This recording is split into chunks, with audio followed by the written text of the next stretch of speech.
Well, it's Groundhog Day. Again. And that must mean that I am Professor Robert E. G. Black, and this is the Groundhog Day Project. It's like we're stuck. You know, like a needle on a scratch record. It's one of those infinite time loop situations you might have heard about. It's a thing where the same day keeps happening? I wake up every day right here, right in Punxsutawney, and it's always February 2nd. Time.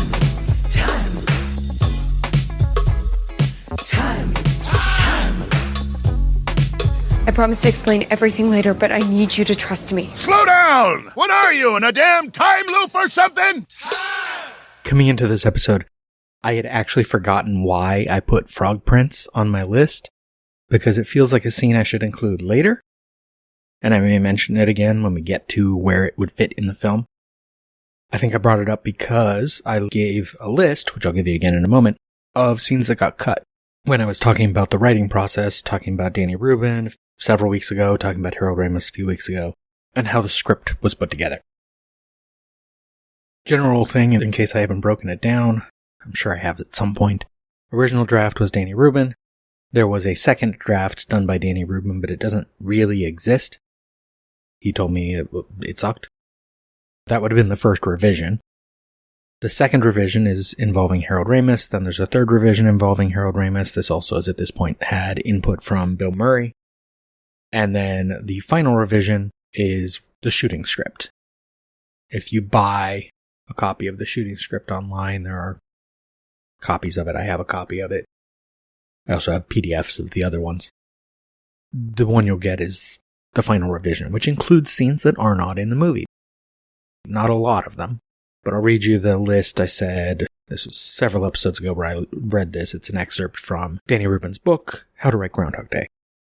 By the time of production, several scenes and sequences proved to be unnecessary to the telling of the story, and were either never shot, or were eventually removed in what is in effect the final stage of script development, film editing. For example, here are some of the scenes from the final shooting script that were edited out of the final film. An elementary school classroom scene where Phil observes the children rehearsing a school play version of The Frog Prince. That is what I'm going to tell you about today, but I'll give you the rest of the list first. Phil buying a used car with stolen cash. I haven't seen that scene in the script. In any of the revisions, as far as I know, as far as I remember. And it doesn't seem like it'd be that interesting. I know it is clearly implied scene in between the armored car robbery and showing up at the movie theater with Lorraine. But it's so implied and so, I assume, not that funny, is why it got cut for easy thing to cut for time. I don't know if they filmed it. I'm pretty sure they filmed the elementary school scene. I think, because there's a still of Phil leaning around a corner in a hallway that doesn't seem like any of the other sets. If I can find that picture in my collection of images, I'll use it as the image for this episode. Jumping in from editing to say, I will do no such thing. Because I don't know why I just said that. The picture where he is peeking around the corner, judging by the wooden walls, doesn't look like an elementary school.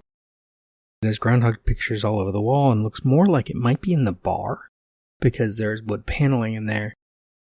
But I'm not entirely sure, because the still is not good quality. Well, no, there's a clearer picture that for some reason has an insert of a cocktail glass in it. And then there's a blurry version of the picture I have. But more interesting is when I go to look for the other photo and realize my mistake of suggesting it would be the school, when I've seen this picture many times and know that's probably not a school, is this other picture that will be the image on this minute, because I don't know when it's from. It might be a scene I'm about to talk about that is like Phil's low point. Maybe. It's weird because it's him sitting. It doesn't look like it's in the bed and breakfast, but it could be, judging by the curtains on the windows and whatnot. He's sitting around with different shirts. He's got his hands under his face. He's not wearing pants. But the weird detail is, when I zoomed in, because I was like, wait, what is he wearing? Is that it almost looks like whatever he is wearing, whatever is next to his leg, might be ripped? Or it could just be boxers that are old, I'm not sure.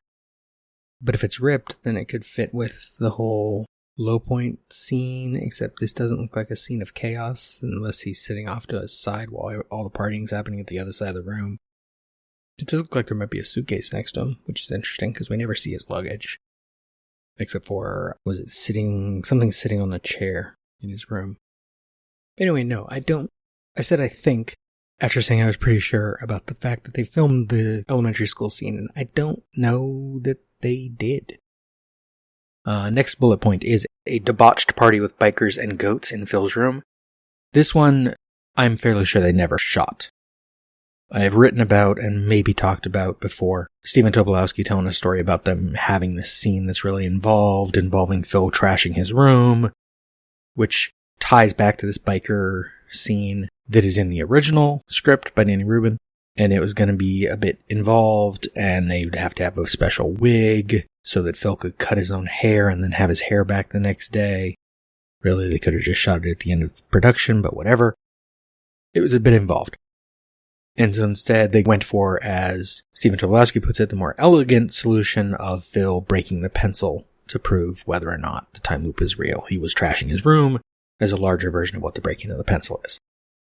The debauched party is a little more involved because it is Phil's low point in Danny Rubin's original. Let me get through the list.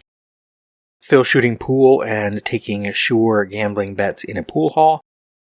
That is in the deleted scenes on the DVD, and I have put it on YouTube as one of the most watched videos on my YouTube channel, and it's not even something I made, I just put it out there.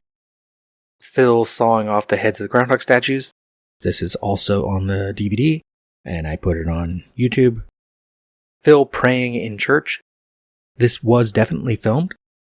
There is a still image of Phil sitting in a church, and I'll get to the church scene at some point.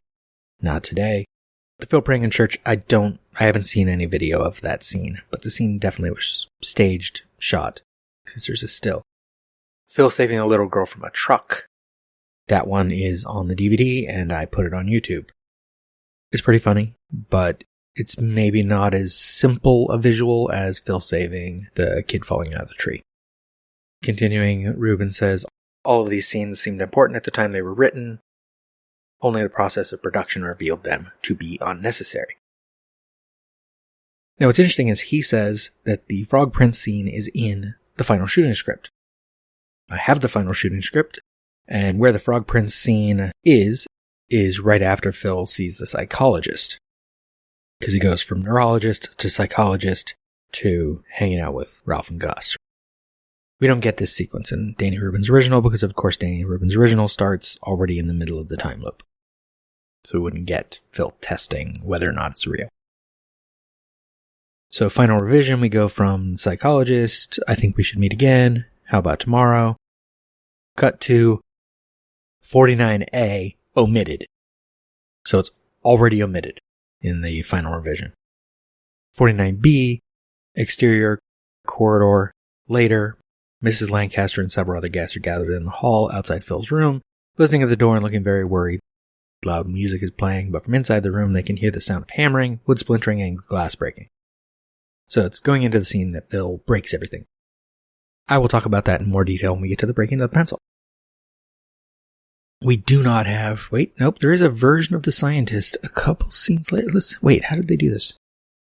Oh, it is in the shooting script, it's just in a different place. We get him breaking things. We get waking up the next day and Phil talking along with the DJs because he just proved the time loop is real. And then 50, insert a backlit transparency of the solar system. I believe in the second revision it says insert a model of the solar system. Because this is two parts. It's not just the Frog Prince, it's also a scientist. Insert a backlit transparency of the solar system. A scientist in a white lab coat is pointing at the graphic. Phil looks on with interest. Scientist, with authority. Now, if the moon exerts a gravitational pull strong enough to cause the tides, then it may be theoretically possible for a black hole or a singularity of sufficient magnitude to actually bend time enough to cause it to fold back on itself. See then, the final revision has omitted, when I go to the next page. Okay. Then it continues. Weird. Phil, You think that's a realistic possibility? A paper airplane sails past his head, accompanied by a noisy outburst of juvenile laughter.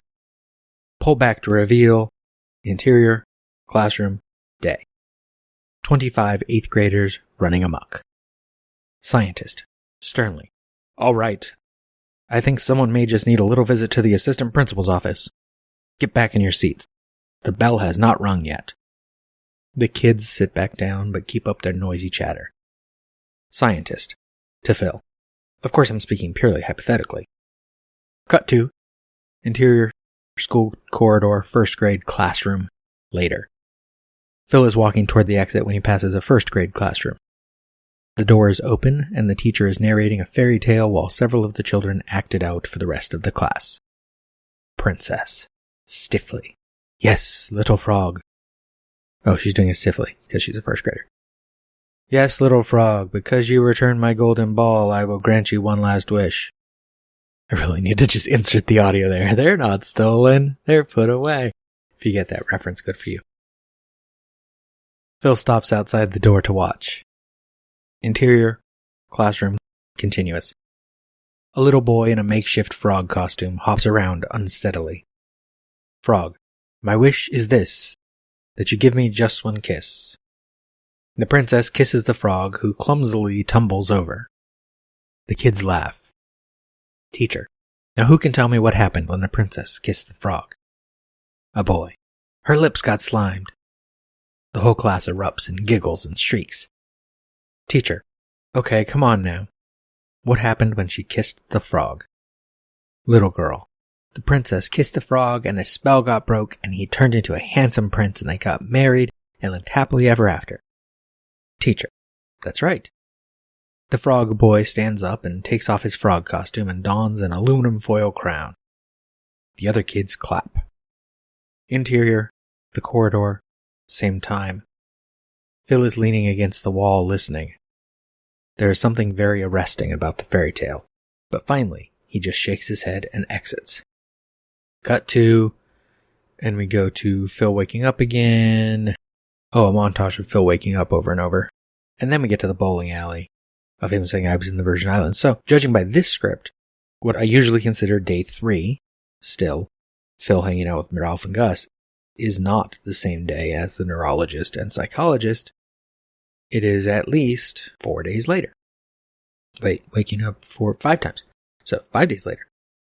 Of course, the Frog Prince story is more involved. There's much more detail to it. It involves like a golden ball and a gift. And why am I not familiar with the Frog Prince story? I should look this up. Just reading from the Wikipedia here. The story is best known through the rendition of the Brothers Grimm, who published it in their 1812 edition of Kinder und Hausmärchen as Tale Number 1. An older, more realistic version was included in the Grimm's handwritten Oldenburg manuscript from 1810. Jack Zipes noted in 2016 that the Grimms greatly treasured this tale, considering it to be one of the oldest and most beautiful in German-speaking regions. More about the source, but then description of the story. In the forest, a selfish princess accidentally drops her golden ball into a well. A frog offers to retrieve it in exchange for her friendship. She agrees, but goes back on her word after getting the ball back and runs to her castle. The next day, she is eating with her father, the king, when the frog knocks on the door and requests to be let in. The king tells his daughter that she must keep her promise, and she reluctantly obeys. The frog sits next to her and eats from her plate, then desires to sleep in the princess's bed. She is disgusted at the idea of sleeping with the frog, but her father angrily chastises her for loathing someone who helped her in a time of need. She picks up the frog and places him in the corner of her bedroom, but he hops up to her bed and demands to sleep as comfortably as the princess. Furious, she throws the frog against the wall, but as he falls to the floor, he has transformed into a handsome prince. He explains that he was cursed by a wicked witch and the spell could only be broken with the princess's help. The next day, the two go to the prince's kingdom, where they will be married. Oh, that was a quick courtship. In modern versions, the transformation is triggered by the princess kissing the frog, a motif that apparently first appeared in English translations. In other versions, it was sufficient for the frog to sleep for 3 nights on the princess's pillow. Frog Prince also has a loyal servant named Henry, or Heinrich, who had 3 iron bands affixed around his heart to prevent it from breaking from sadness when his master was cursed. That's a cool visual. When the Frog Prince reverts to his human form, Henry's overwhelming happiness causes the bands to break, freeing his heart from its bonds. That's cool. But that's not all. Jump way ahead, almost the end of the movie. Phil is using a stick in the heat of his bare hands to model a delicate fold in a snow sculpture. This is from the second revision of the script. Several bystanders look on with interest as Phil stands back from his work. Rita, can I look? Phil, okay, look. It is an excellent likeness of Rita, the snow white as alabaster, pure as marble, a beautiful and delicate homage. Rita, overwhelmed. Nobody's ever done this for me. Not even a drawing. It's beautiful. Phil, this is how I see you. When it all gets too much, I just close my eyes and there you are. Just like this. Take it home and keep it in the freezer. Rita embraces Phil. They are about to kiss, looking deep into each other's eyes. Phil, this one's for the Frog Prince. Rita, what? Phil, nothing. They kiss. A long, deep, soul-stirring kiss. Phil, will you come with me? Rita nods. They continue standing there, embracing, warming each other in the cold night air. Rita looks back at the ice sculpture. Rita, we're just going to leave her? Phil, it doesn't matter. Really, it doesn't. They kiss again. Cut to, close up, the clock. The digital clock radio change. So, the scene we get at the end of the movie, of them waking up together.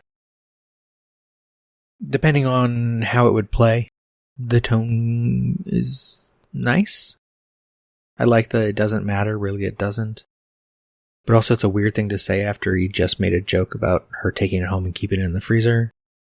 But he's right. The whole point of the ice sculpture is the motif, or even the sculpting of marble in the original, is that whatever he sculpts will be gone by the next day. It's a mandala.